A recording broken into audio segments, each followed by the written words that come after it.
네, 고린도전서 말씀 보겠습니다.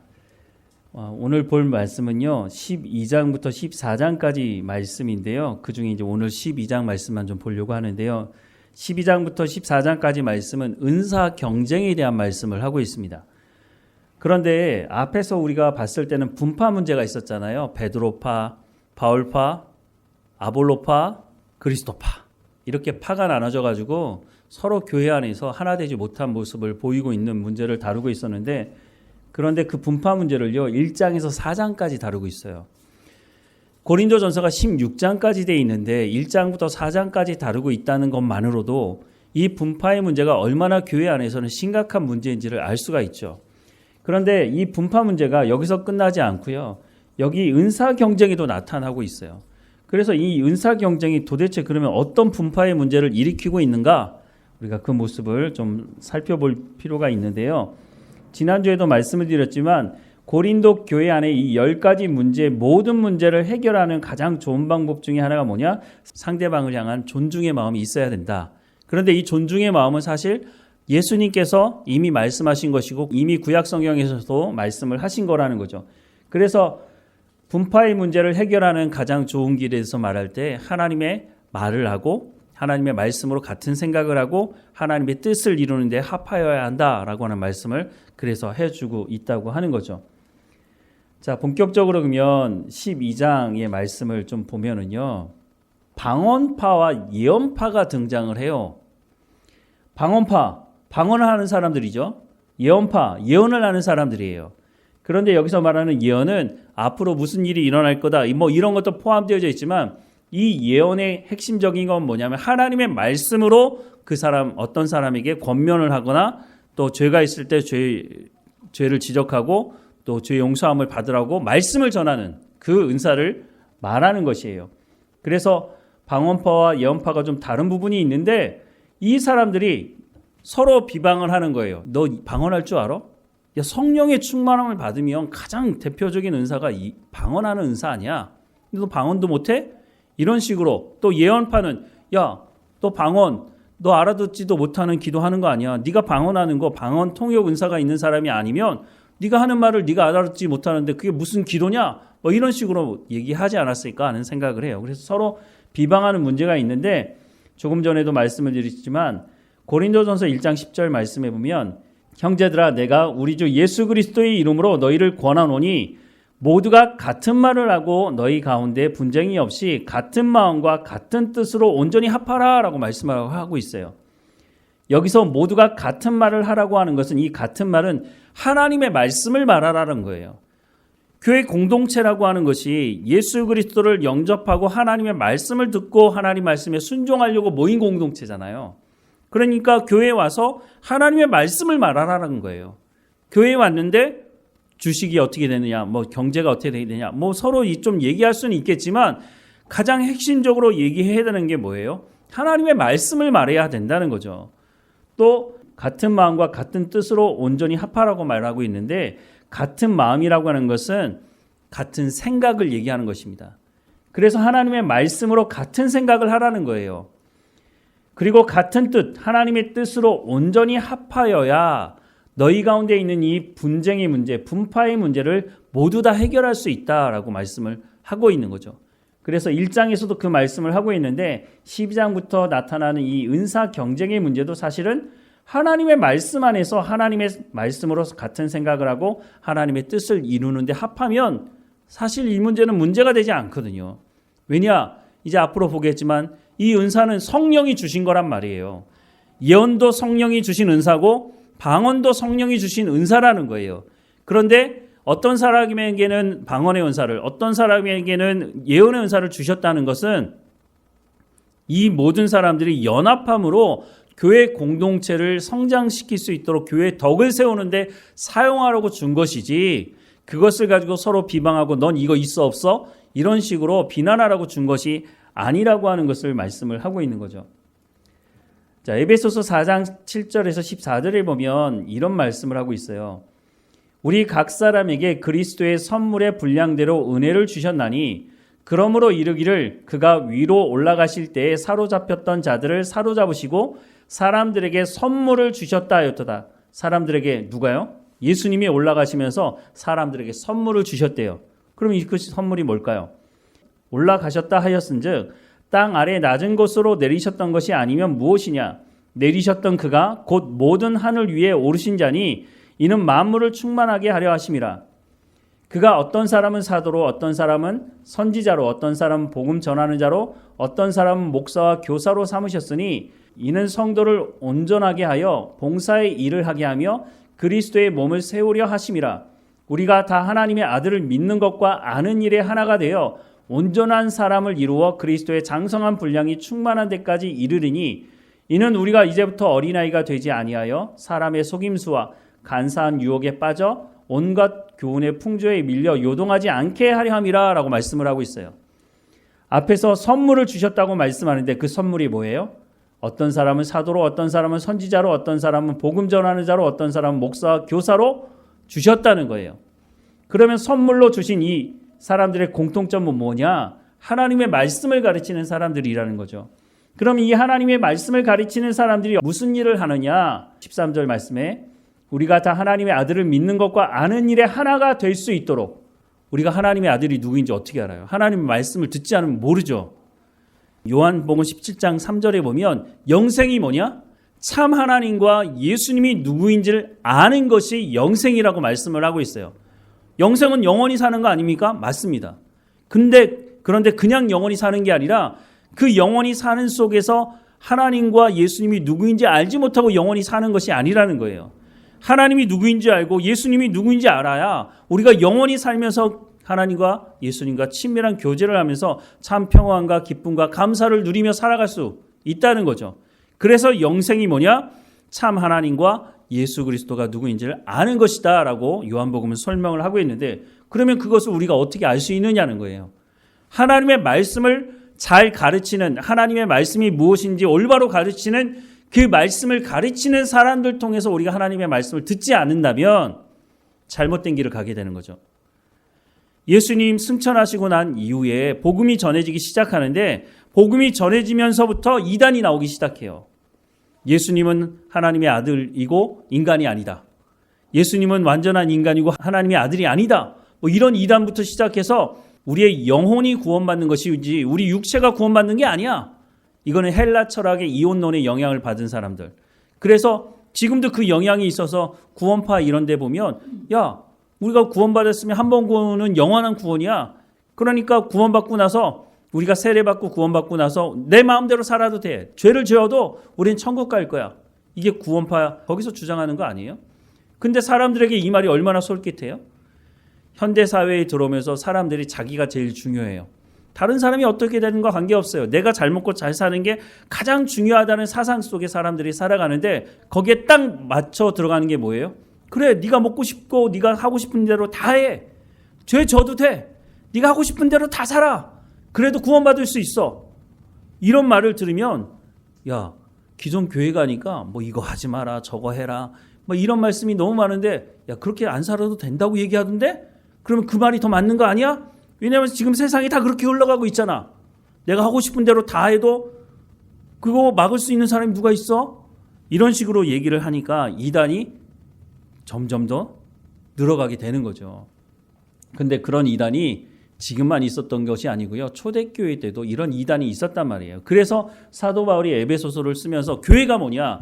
교회는 예수 그리스도가 누구인지에 대해서 제대로 가르치는 하나님의 말씀을 들어야 우리가 그런 유혹과 잘못된 이단에 빠지지 않을 수 있고 교회다운 교회를 이룰 수 있다라고 하는 것을 그때부터 벌써 말하고 있는 거죠. 그래서 13절 말씀을 다시 보면 우리가 다 하나님의 아들을 믿는 것과 아는 일에 하나가 되어 온전한 사람을 이루어 그리스도의 장성한 분량이 충만한 데까지 이르기 위해서 어떻게 해야 된다고요? 하나님의 말씀을 제대로 가르치는 사람을 통해서 우리가 하나님 말씀을 들어야 되는데 그 사람들은 예수님께서 선물로 우리 가운데 주셨다는 거예요.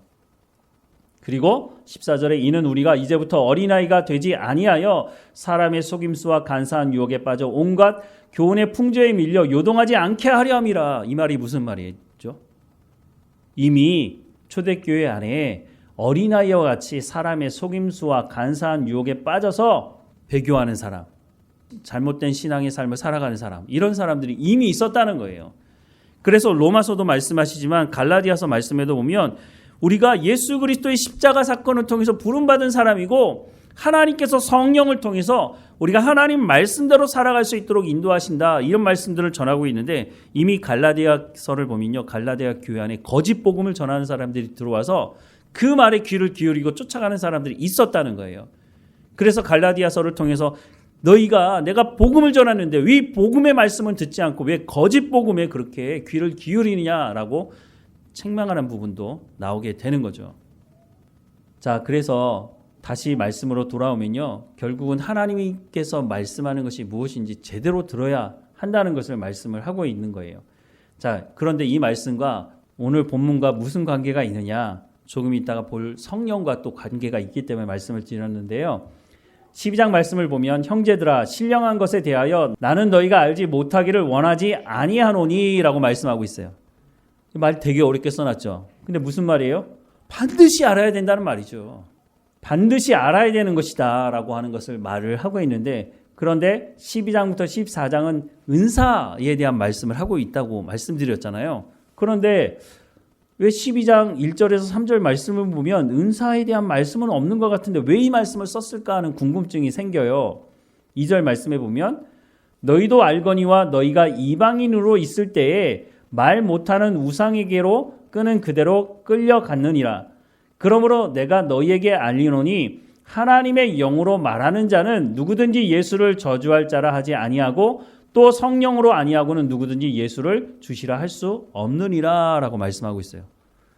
아니, 이 말씀과 은사와 무슨 관계가 있나 싶은 생각을 하실 수도 있겠지만, 여기 말씀에 이렇게 기록을 해놨는데요.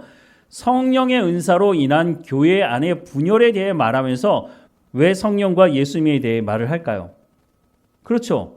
그냥 은사에 대해서 얘기하면 되는데 왜 성령에 대해서 얘기하고 예수님에 대해서 얘기를 할까?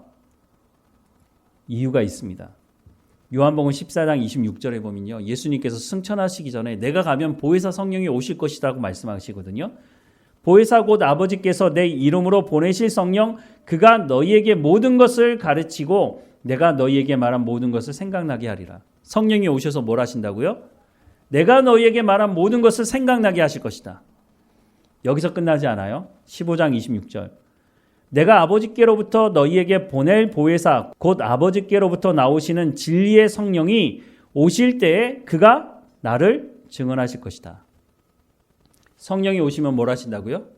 성령이 너희를 하나님의 말씀으로 인도하실 거고, 그 성령이 하나님의 말씀을 깨달아 알게 하시는데, 그 하나님의 말씀이 무엇을 이야기하고 있느냐?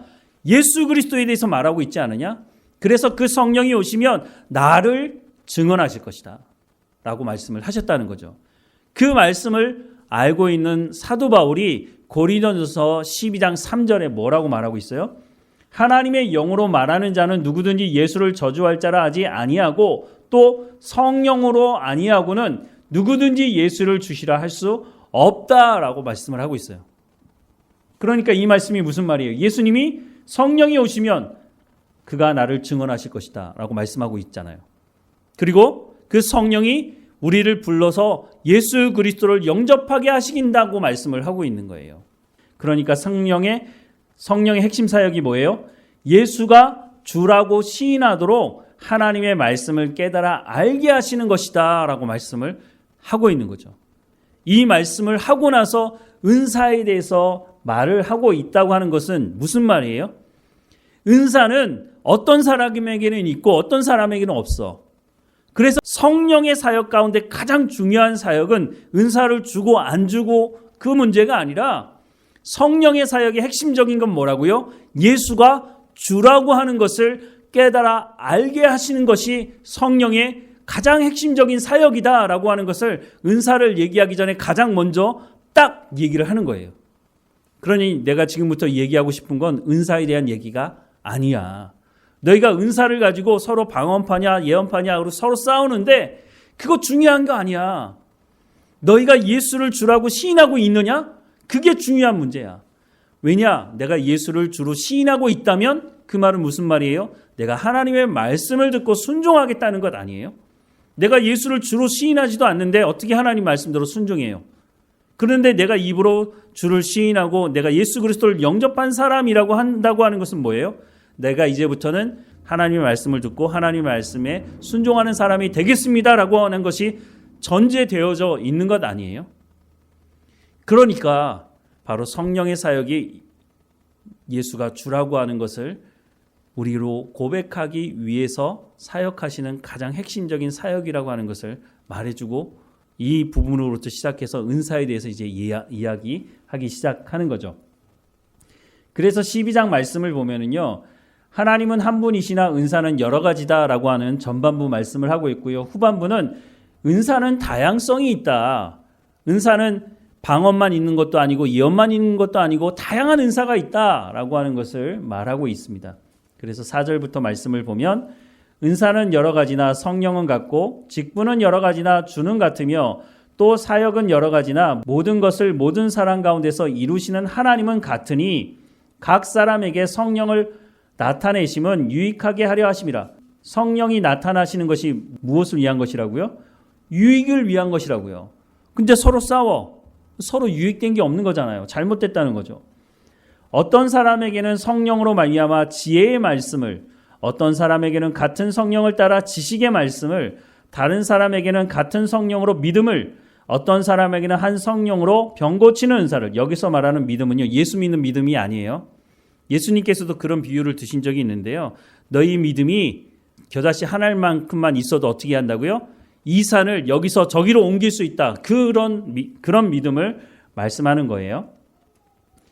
또 10절에 보면 어떤 사람에게는 능력 행함을, 어떤 사람에게는 예언함을, 어떤 사람에게는 영들 분별함을, 다른 사람에게는 각종 방언 말함을, 어떤 사람에게는 방언들 통역함을 주시나니 이 모든 일은 같은 한 성령이 행하사 그의 뜻대로 각 사람에게 나누어 주시는 것이니라 라고 말씀을 하고 있어요. 여기 이 말씀 11절 말씀이 중요한데요. 이 모든 일은 같은 한 성령이, 이 여러 가지 다양한 은사가 있지만 이 모든 은사는 한 성령이 행하시는 것이라는 거예요. 그런데 그의 뜻대로 각 사람에게 나누어 주시는 것이라는 거예요. 제가 고등학교 2학년 때 여름에 고등부 수련을 갔는데 찬양대 지휘하던 선생님이 외부에서 이제 오신 선생님이었는데 그 선생님이 몇 명을 모아놓고 뭐라고 얘기했냐면 저녁 시간에 집회가 끝나고 나서 모여서 기도하려고 했는데 방언 기도할 수 있는 사람 있냐고 물어보더라고요. 그래서 방언이 뭐야? 그때까지 제가 방언에 대해서 처음 들어본 거예요. 근데 제 친구 중에서 방언하는 사람이 있는 거예요. 그래서 방언 받고 싶은 사람이 있으면 같이 기도하자고 막 기도했어요. 그럼 주실 줄 알았죠. 주시기는요. 아무 소식이 없더라고요. 방언이 뭔지도 모르겠고. 그리고 이제 수련회 끝나고 집으로 돌아갔죠. 그리고 1년 동안 하나님, 내 방언이 뭔지 모르겠는데 아니 내 친구도 있는데 나는 왜 없어요? 뭐 이런 식으로 기도를 했단 말이에요. 그리고 1년이 지나고 여름 수련회를 또 가게 됐어요. 그래서 그 생각이 났죠. 그래, 죽기 살기로 한번 기도해보자. 방언의 은사, 난 뭔지 모르겠지만 한번 받아야겠어. 이런 마음이 들어서 하나님, 이번엔 뭔지 모르겠지만 하여튼 방언의 은사 주십시오. 막 이렇게 막 기도했단 말이에요. 그런데 수련회 둘째 날 저녁에 기도하는데 갑자기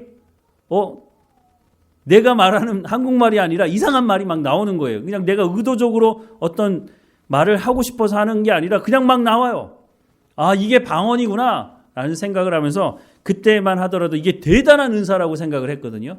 물론 방언의 은사가 하찮은 은사라고 말씀을 드리는 게 아니고요.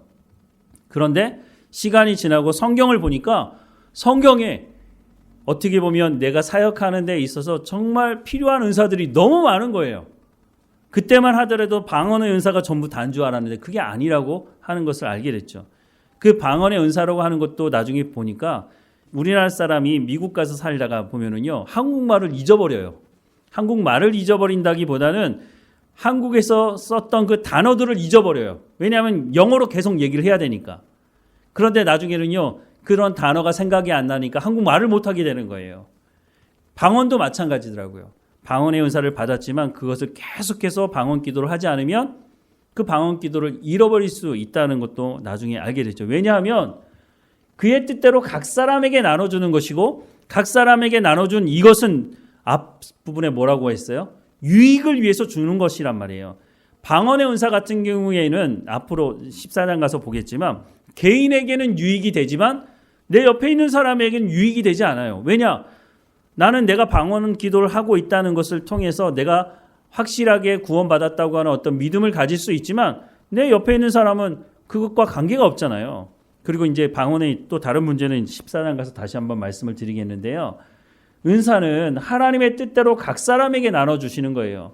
그러니까 저 사람에게 방언이 필요하면 하나님께서 그 사람에게 방언의 은사를 주시는 것이고, 그런데 어떻게 생각해 보면요, 믿음이 연약한 사람들에게 방언의 은사를 주는 게 아닌가 이런 생각이 들어요.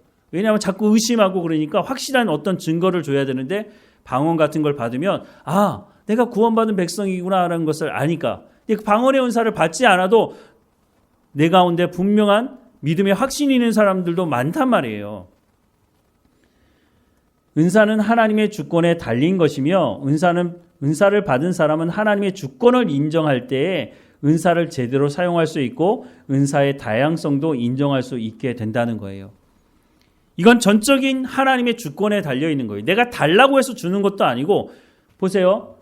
나는 방언의 은사를 달라고 하나님께 기도해서 받았다고는 하지만 앞서 보니까 사역하는데 너무 좋은 은사들이 많은 거예요. 하나님께서 야, 내가 은사를 줄 테니까 어떤 은사를 줄까 이렇게 물어보신다면 사실 고르기 힘들 것 같아요. 병 고치는 은사. 제가 말씀을 전하면서 병 고치는 은사까지 있으면 교회가 미어 터지겠죠. 그런데 그런 은사를 받은 사람들이 있어요. 근데 그 은사를 제대로 사용하지 못해서 이단에 빠져서 이단의 괴수가 되기도 하잖아요. 그러니까 은사가 다 좋은 것도 아니에요. 야, 나한테 병 고치는 은사가 있으면 아픈 사람들 탁탁 손 얹으면 다 나으면 얼마나 좋겠어요. 그런데 그것이 그 사람의 삶을 망가뜨리는 데 쓰일 수도 있다고 하는 것을 우리가 기억해야 한다는 거예요. 능력 행함, 영들 분별함. 이렇게 예배 드리고 있는데 딱 보니까 지금 말씀을 제대로 안 듣고 있네. 이렇게 딱 분별해서 당신은 왜 이렇게 막 그렇게 해버리면 어떻게 될지 모르겠습니다. 하여튼 방언 통역함. 방언의 은사를 가진 사람은 많은데요. 또 방언 통역하는 은사를 가진 사람들은 많지 않아요. 갖고 싶은 은사는 너무 많지만 하나님께서 하나님의 주권으로 교회를 위해서 필요한 은사들만 하나님께서 그 사람에게 주신다고 말씀을 하고 있다는 거예요. 다시 한번 말씀을 드리지만 물론 필요하다고 생각하면 하나님께 구할 수가 있겠죠. 저도 하나님 앞에 오래전부터 기도했던 것이 뭐냐면 하나님, 제가 목사고 말씀을 전해야 되는 사람인데 그러면 저한테 예언하는 은사를 주십시오. 말씀을 잘 전달할 수 있도록 내가 하나님의 말씀을 깨달아 알고 그 말씀을 잘 전달할 수 있도록 해달라고 기도했는데 지금 받았는지 안 받았는지 잘 모르겠어요. 말씀을 잘 이해하시는지 안 하시는지 여러분들이 잘 이해하고 계신다면 제가 예언의 은사를 받는 게 아닌가 하는 생각을 좀 하고요. 어쨌든 그러면서 이제 이어지는 말씀이 은사가 다양하다라고 얘기하면서 몸을 가지고 비유로 말씀을 해요. 이 말씀을 읽으면 금방 알 수 있어요. 자, 말씀을 볼게요. 몸은 하나인데 많은 지체가 있고 몸의 지체가 많으나 한 몸인과 같이 그리스도도 그러하니라. 우리가 유대인이나 헬라인이나 종이나 자유인이나 다 한 성령으로 세례를 받아 한 몸이 되었고 다 한 성령을 마시게 하셨느니라. 무슨 말인지 알겠죠?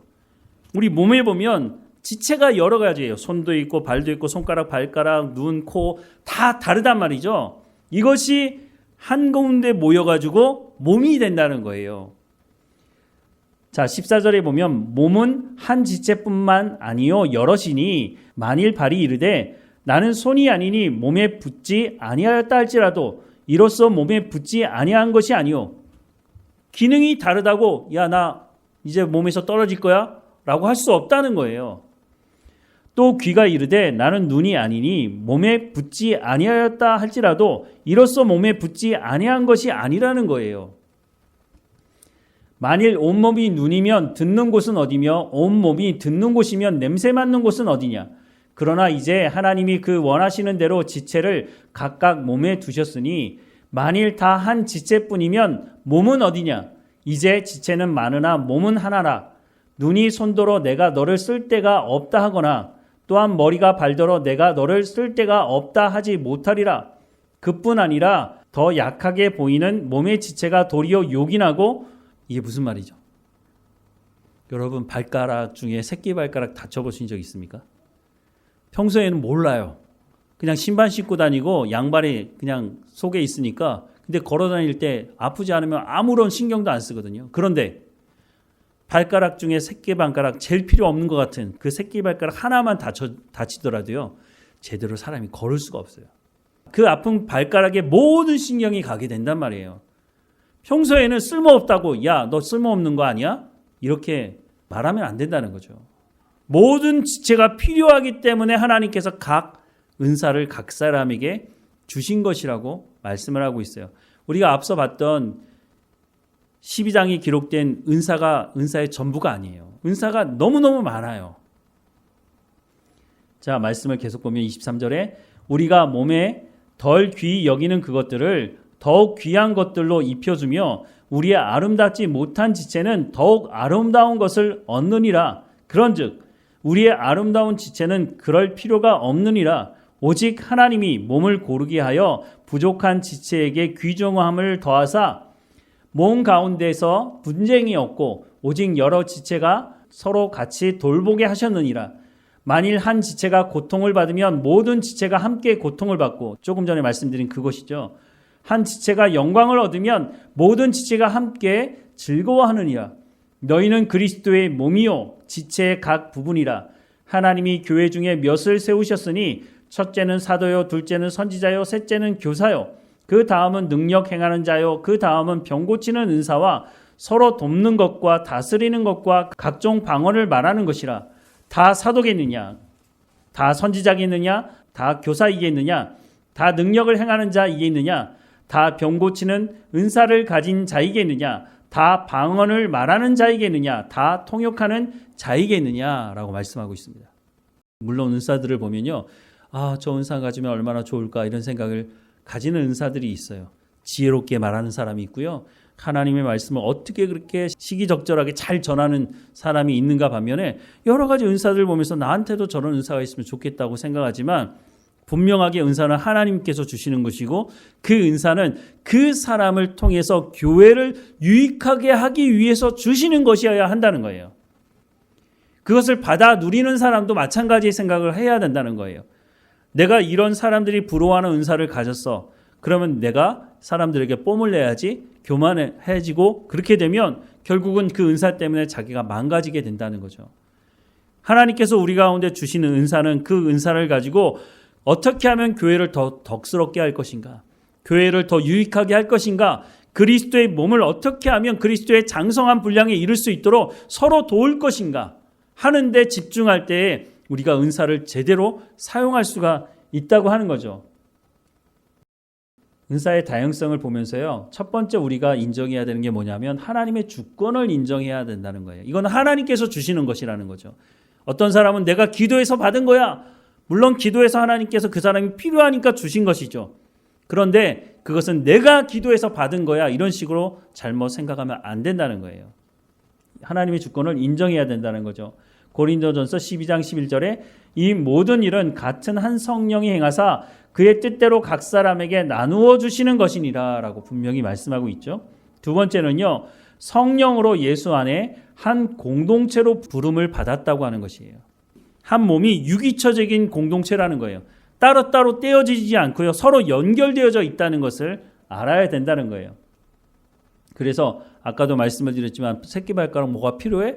이런 식으로 다른 사람을 무시하거나 존중하지 않게 되면 결국은 새끼발가락이 아프기 시작하면 온몸이 거기 신경 쓰면서 다 아프게 되어 있다는 거죠. 세 번째는 상대방에 대한 존중을 해야 된다고 하는 거죠. 네 번째는 은사가 다양하다라고 하는 것을 성경에도 말씀하는 것처럼 우리도 인정해야 한다는 거예요. 자, 마지막으로 숙제를 좀 내드리겠습니다. 31절에 보면요. 은사에 대한 부분들을 얘기하면서 너희는 더욱 큰 은사를 사모하라 라고 말씀하고 있어요. 아니 앞에 있는 은사들 중에서도 야, 난 이런 은사가 있으면 너무 좋겠는데 이런 은사들이 있는데 지금 마무리하면서 너희는 더욱 큰 은사를 사모하라고 말하고 있어요. 그러면 여기서 말하는 더욱 큰 은사는 도대체 뭘까? 그런데 뒤에 또 말씀이 있어요. 내가 또한 가장 좋은 길을 너희에게 보이리라 라고 말씀하고 있어요. 그러면 사도 바울이 지금 처음에 성령의 주요 사역은 뭐냐? 예수를 주라고 시인할 수 있도록 하는 사역이다. 성령이 은사를 주시긴 하지만 그 은사를 주시는 것은 교회의 몸을 유익하게 하기 위한 것이고, 더 중요한 사역은 예수 그리스도를 우리의 구주로 영접하게 하시는 분이 성령의 가장 중요한 사역이다라고 하는 것을 말씀하고 있죠. 그리고 나서 그 뒤에 우리가 한 몸으로 부름받은 사람이니 서로 존중해야 된다라고 하는 것을 말하고 나서 하는 말이 뭐냐면 너희는 더욱 큰 은사를 사모하라는 거예요. 그러면 더욱 큰 은사는 뭐냐는 거죠. 이게 12장 31절이 마지막 절이거든요. 그리고 13장으로 넘어가죠. 13장에 뭐가 나오죠? 사랑에 대해서 나온단 말이죠. 그러면 더욱 큰 은사를 사모하라고 얘기했는데 그러면 큰 은사가 사랑인가? 이런 생각을 하게 되는 거죠. 제가 성경을 제대로 보지 않을 때는 그런 줄 알았어요. 제가 그렇게 안 게 아니라 말씀을 가르치는 분들이 그렇게 얘기를 했단 말이에요. 그래서 사랑이 가장 큰 은사다라고 하는 것을 얘기했단 말이에요. 그런데 제가 한 가지 숙제를 하시는 분들에게 힌트를 드리자면 은사는 누구에게는 있고 누구에게는 없어요. 방언의 은사를 하는 사람이 방언을 하는 사람이 있고 하지 못하는 사람이 있어요. 예언을 하는 사람이 있고 예언을 못하는 사람이 있고 병 고치는 은사를 가진 사람이 있고 병 고치는 은사가 없는 사람이 있어요. 그러니까 은사는 어떤 사람에게는 있고 어떤 사람에게는 없어요. 근데 예수님께서 돌아가시기 전에 제자들에게 뭐라고 말했어요? 내가 너희를 사랑한 것 같이 너희도 서로 사랑하라고 말하고 있죠. 만약에 사랑이 은사라면 누구에게는 있고 누구에게는 없어야 되는 거거든요. 그런데 예수님은 모든 사람에게 내가 너희를 사랑한 것처럼 너희도 서로 사랑하라고 말씀하고 있단 말이에요. 그러면 말이 안 맞아요. 은사라면 누구에게는 있고 누구에게는 없는 건데 그러면 사랑이 누구에게는 있고 누구에게는 없는 건가? 아닌데 사랑은 모든 사람에게 있어야 된다고 말을 하고 있고 예수님의 사랑을 모든 사람에게 보여주신 것이잖아요. 그렇게 보면 사랑을 은사라고 말할 수 있나? 그런데 여기서만 끝나면 안 되고요. 이건 제 말이고 성경에 나와 있는 말씀으로 말씀을 해야죠.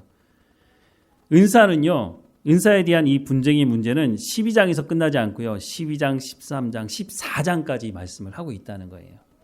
그러니까 12장만 보면 안 되고 13장만 봐서도 안 되고 14장만 봐서도 안 되고요. 12장부터 14장까지 다 봐야 사도 바울이 말하는 더욱 큰 은사는 뭐고 사도 바울이 말해주는 가장 좋은 길은 무엇인지를 그제서야 알 수 있다는 거예요. 12장부터 시작해서 13장까지만 딱 보면은요, 더 큰 은사는 사랑이네. 이렇게 결론을 쉽게 내리지만 그렇지 않다는 거예요. 그래서 여러분들이 다시 한번 성경을 읽어보시면서 12장부터 14장까지 읽어보시면서 더욱 큰 은사가 뭔지 사도 바울이 말하는 가장 좋은 길을 너희에게 보일 것이다 라고 말하고 있는데 그 가장 좋은 길은 뭔지 여러분들이 고민해 보시고 말씀을 통해서 한번 확인해 보시면 좋겠습니다. 기도하겠습니다. 사랑하는 하나님, 우리 가운데 좋은 은사들을 허락해 주셔서 감사합니다. 이 은사들을 통해서 우리가 교회를 잘 섬기게 하시고 하나님께서 주신 이 교회를 복되게 정말 덕스럽게 아름답게 세워갈 수 있도록 우리 가운데 지혜와 명철과 하나님 주시는 은사를 잘 사용할 수 있도록 하나님 은혜를 허락해 주옵소서. 하나님, 우리 교회 공동체가 서로를 존중하며 하나님 보시기에 칭찬받는 하나님께서 칭찬하시는 교회로 자라갈 수 있도록 각 사람에게 필요한 은사를 부어 주옵소서. 무엇보다 예수가 우리의 주라고 하는 이 고백을 하나님 평생 잊어버리지 않고 온전히 붙들고 살아갈 수 있도록 우리 가운데 성령의 충만함을 허락해 주옵소서. 성령이 오시면 말씀 가운데 진리 가운데로 인도하셔서 예수가 누구이신지 하나님이 누구이신지 우리에게 알게 하시겠다고 말씀하실 뿐만 아니라 성령께서 우리에게 하나님의 말씀대로 순종하며 살아가게 하시며 성령의 열매를 맺어가게 하신다고 약속하고 계시니 그 약속의 말씀이 우리 가운데 성취되도록 은혜를 허락해 주옵소서. 우리 교회 공동체 가운데 분쟁이 있지 않게 하시고 서로를 존중하며 하나님의 말씀을 통해서 서로를 세워가며 그리스도의 장성한 분량에 이를 수 있도록 한 사람도 낙오되지 아니하고 모든 성도들이 어린아이와 같지 않고 세상의 유혹으로부터 벗어나서 온전히 하나님의 말씀을 붙들고 살아가는 성도들 될 수 있도록 하나님 인도해 주옵소서. 말씀을 가르치는 제 가운데도 하나님께서 필요한 은사들을 채워주시고 하나님의 말씀을 제대로 전하게 하셔서 교회 공동체에 하나님의 말씀을 온전히 선포할 수 있도록 은혜를 허락해 주옵소서. 늘 우리와 함께 하시는 하나님께 감사드리고 예수님의 이름으로 기도드립니다. 아멘.